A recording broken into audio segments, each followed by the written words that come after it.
El siglo XX había llegado, y con él más estudiantes de la Biblia. Recordemos que años antes Russell se había asociado con otros hombres y crearon la Sociedad de Tratados de la Torre del Vigía de Sion, llamada posteriormente Sociedad de Biblias y Tratados La Torre del Vigía. Esta sociedad tenía su sede en la ciudad de Pittsburgh, y la casa central era llamada la Casa Bíblica. Sin embargo, ante el aumento de miembros e interesados en las enseñanzas de Russell, esta casa central se vuelve cada vez más pequeña, por lo que la sociedad decide buscar un nuevo lugar donde establecerse. Es aquí donde surge otra de las figuras más relevantes dentro de la historia de los testigos de Jehová, Joseph Franklin Rutherford.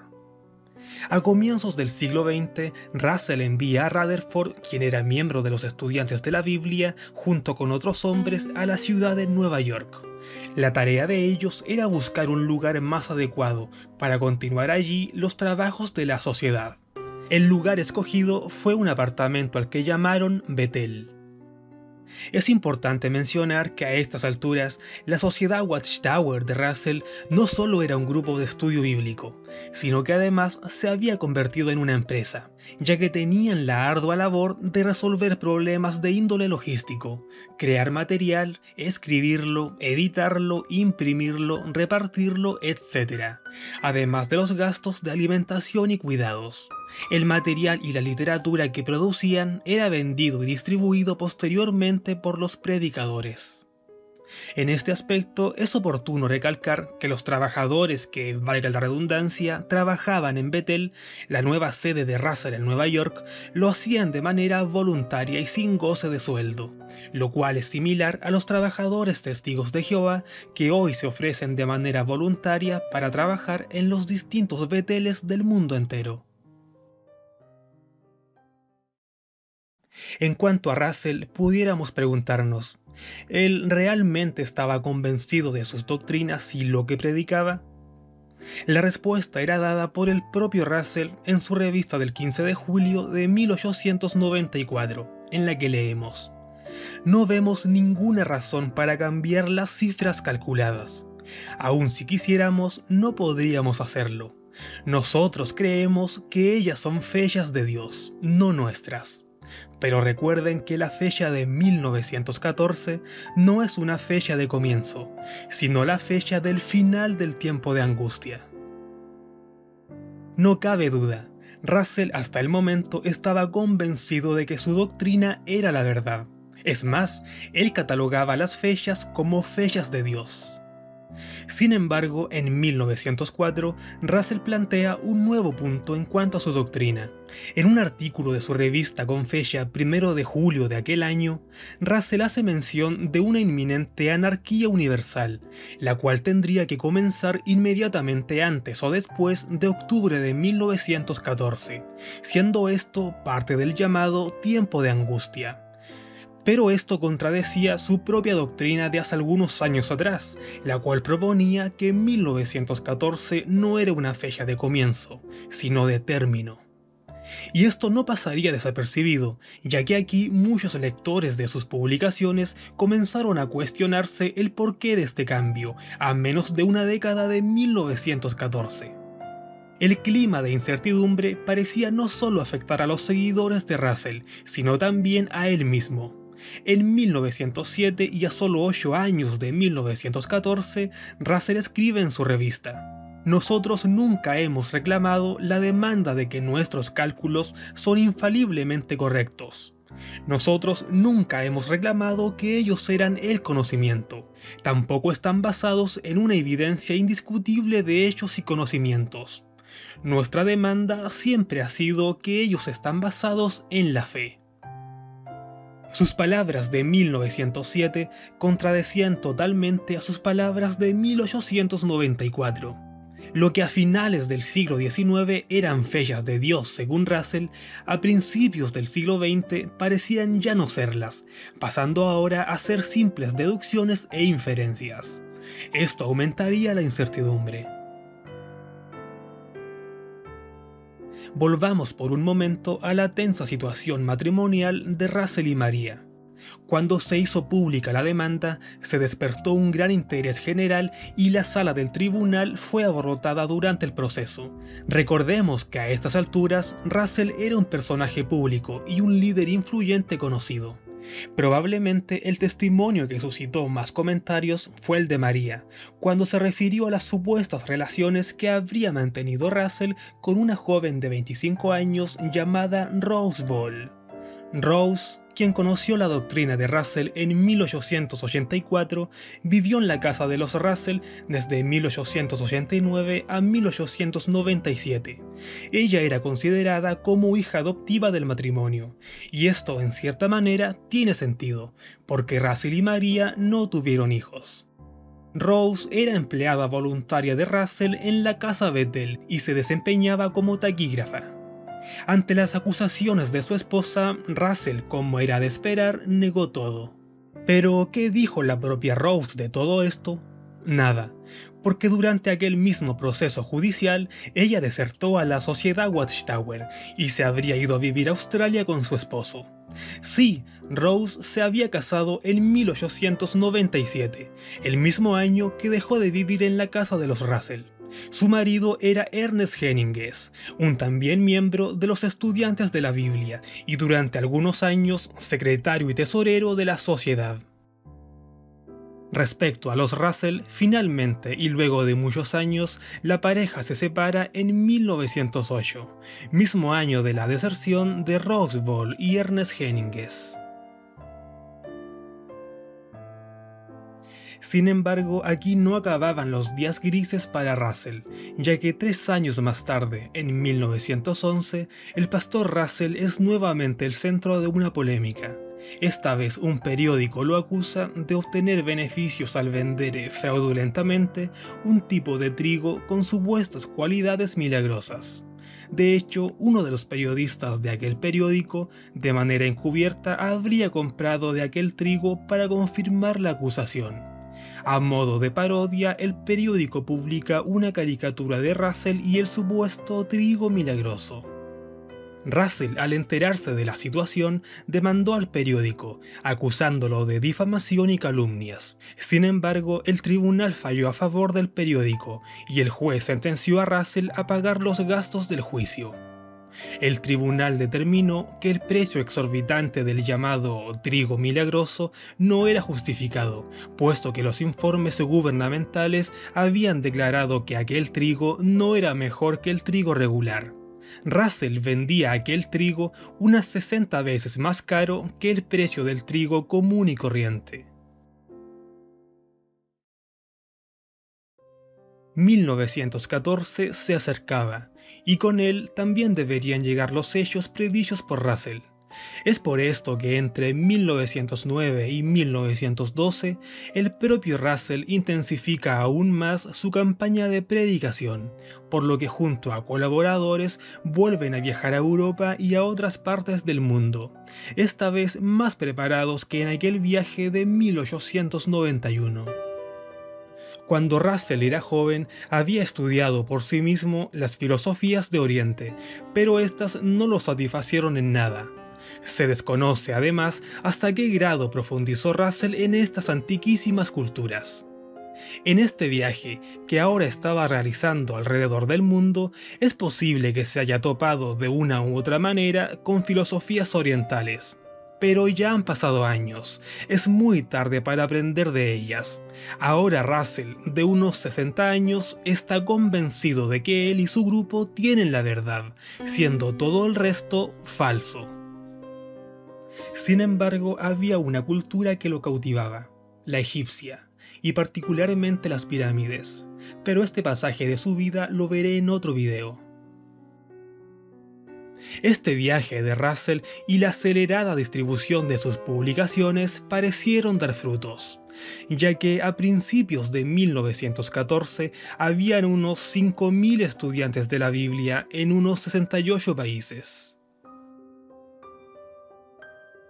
1914 había llegado, y con él la incertidumbre de cuándo serían las cosas anunciadas por Russell. Sin embargo, comienza a suceder algo. El clima de incertidumbre era tan potente dentro de los estudiantes de la Biblia que los escritos de Russell se volvieron menos seguros de que sus predicciones fueran del todo correctas.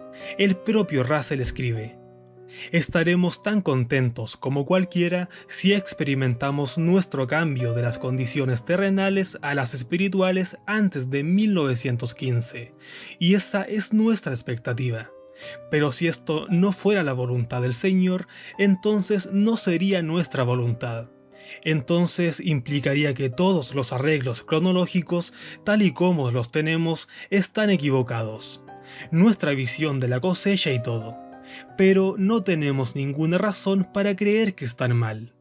Recordemos que no somos infalibles y que nuestro juicio no es infalible, pero los maravillosos inventos de hoy y la luz que está amaneciendo en todas direcciones, también como el malestar universal, parecen corroborar la cronología, que estamos en los albores de la nueva era, pero no sabemos cuán avanzado estamos. Russell parecía no estar tan convencido de la doctrina como lo estaba hace algunos años atrás. Sin embargo, y por otro lado, para reavivar la fe de las personas, Russell y la sociedad habían estado trabajando desde hace muchos años antes en nada más ni nada menos que en una película de larga duración, el fotodrama de la creación. Una película de aproximadamente 8 horas de duración y presentada en 4 partes, la cual fue estrenada los primeros días de 1914. Tengamos en cuenta que en la década de 1890 surgieron las primeras películas mudas, y en 1903 se proyectó una película religiosa en una iglesia de Nueva York. Así es que, cuando Russell comenzó la producción de su película en 1912, la industria del cine todavía estaba en sus comienzos. Por lo tanto, la recepción del público fue enorme. Probablemente muchas personas que llenaron las salas de teatro eran seguidores de Russell, pero también muchos otros eran simples curiosos, observando algo que jamás habían visto en sus vidas: una película en pantalla gigante. El fotodrama de la creación propone que los 7 días en los que Dios habría creado el mundo, mencionados en el Génesis, son igual a 49.000 años, basando la creencia de Russell de que cada día de la creación habría durado 7.000 años. Más allá de esto, propone que 48.000 años ya han pasado y que el final de los 1.000 años restantes es inminente. Es decir, el final de aquellos años restantes tendría que llegar aquel año, en 1914. Es por esto que resulta aún más confuso el que, por un lado, toda la investigación y doctrina de Russell desembocase finalmente en 1914, dando a entender de que aquella fecha era tremendamente relevante para él, incluso hay una película de por medio. Pero por otro lado, en los años adportas a 1914, Russell comenzó a titubear en cuanto a su tan estudiada doctrina. Recordemos que él mismo catalogaba las fechas como fechas de Dios. Lo que para Russell en un principio eran verdades, de a poco y a medida que los dichos no se cumplían, pasaban a ser solo inferencias. Pero lo que llama la atención es que a pesar de ello, el sentido de urgencia inculcado a los miembros aumentaba en gran manera. Si Russell estaba tan seguro de lo que escribía y predicaba, en ningún momento debió haber mostrado dudas, además de supuestamente ser el ser humano escogido por el mismísimo Dios para llevar a cabo sus asuntos. En cuanto al film de Russell, la película también fue exhibida en Europa, Australia y Nueva Zelanda, y su coste total habría sido sobre los $300.000 de la época, lo que actualmente equivaldría a más de $7.000 millones. Sin duda una producción multimillonaria. Sin embargo, los meses de 1914 continuaban pasando, y los dichos de Russell aún no eran divisados, hasta que el 28 de julio de aquel año estalló la Primera Guerra Mundial en Europa. Este hecho avivó la fe de Russell y sus seguidores. Parecía que las profecías se estaban cumpliendo y que la gran tribulación de la que tanto predicaban por fin acontecía. Pero los meses pasaban, y si bien la guerra en Europa se expandía cada vez más, las doctrinas de Russell parecían no desencadenarse del todo. Y así fue como 1915 llegó, y con él se instaló un nuevo clima de incertidumbre, no solo en Russell y en los estudiantes de la Biblia, sino en muchos de los seguidores del grupo, en los Estados Unidos y el resto del mundo. Además, ante el no cumplimiento de la enseñanza, no debiera sorprendernos que muchos adeptos abandonaran el grupo y comenzaran a cuestionar las doctrinas de Russell. Tan pronto como se demostró que estaba equivocado sobre 1914, Russell entró en el control de daños y reescribió la historia, aunque no con toda honestidad, ya que al leer sus publicaciones más antiguas, es evidente cuán enérgicamente se presentaban las predicciones para 1914 como verdaderas. Sin embargo, ante lo sucedido, Russell comenzó a afirmar que sus enseñanzas no eran más que inferencias. Es decir, años antes de 1914, la doctrina era tomada como una verdad. Pero a medida que se acercaba a 1914, esto fue cambiando y tomado solo como inferencias. Pero, ¿qué sucedió posterior a 1914? En 1915, Russell escribió: "Creemos que el presente es un momento de prueba para muchos del pueblo del Señor. Hemos estado activos en el pasado simplemente porque esperábamos nuestro glorioso cambio en 1914, o hemos estado activos por nuestro amor y lealtad al Señor, su mensaje y los hermanos." El Señor no dijo que toda la iglesia sería glorificada en 1914.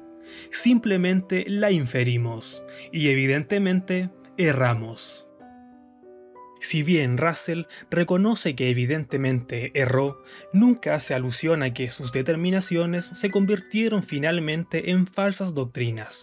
Nada de lo que Russell dijo fue cumplido. Además, daba a entender de que el hecho de errar no era tan relevante. Más bien, lo realmente relevante era seguir atento a los tiempos, puesto que si la doctrina no se cumplió en 1914, probablemente lo haría en 1915, apelando de esta manera netamente a lo emocional y no a lo racional. Los que dejaron de seguir a Russell lo hicieron porque llegaron a la conclusión de que básicamente era un charlatán. Sin embargo, muchos de ellos no se apartaron necesariamente de Dios, sino que se dieron cuenta de que simplemente no podían confiar en un hombre de carne y hueso y sus interpretaciones.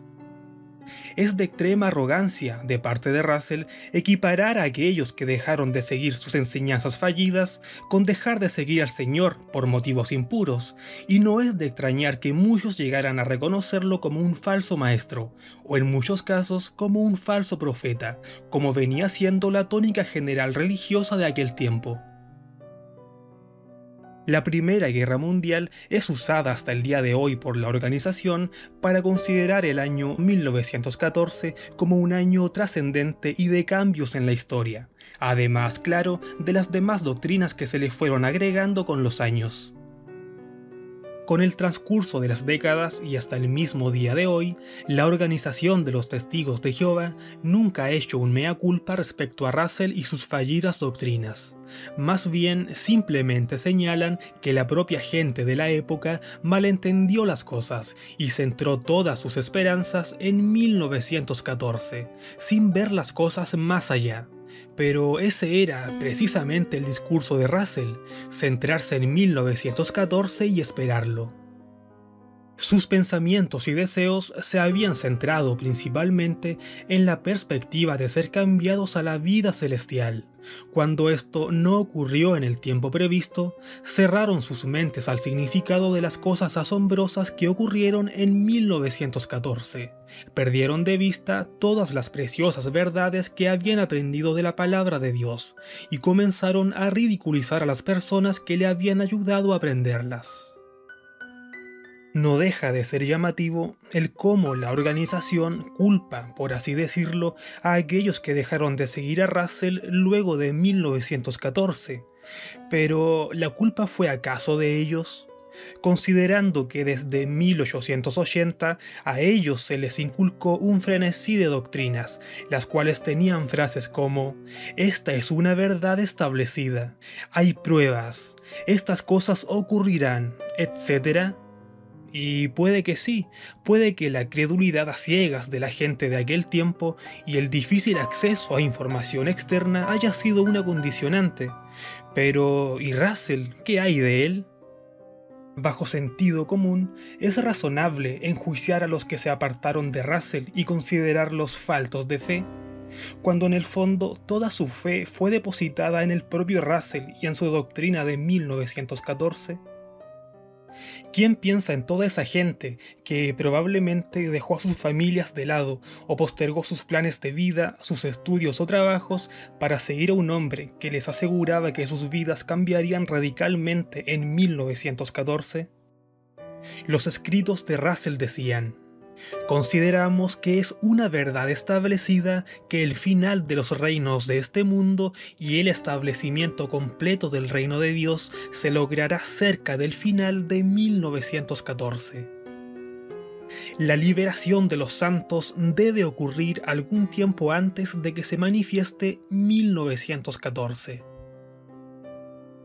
Tan fuerte era la fe de los estudiantes de la Biblia para con Russell y 1914 que incluso algunos miembros llevaban una tarjeta de cuenta regresiva que finalizaba con la fecha 1 de octubre de 1914, dando a entender que no solo el tiempo señalado era en 1914, sino que sería específicamente el 1 de octubre de aquel año. El propio Anuario de los Testigos de Jehová del año 2014 señala: algunos estudiantes de la Biblia incluso llevaban una tarjeta de cuenta regresiva para poder marcar cada día que pasaba. Muchos sintieron que serían llamados más allá del velo o al cielo en esa fecha. Una atalaya de 1911 señala: octubre de 1914 será testigo del fin completo de Babilonia.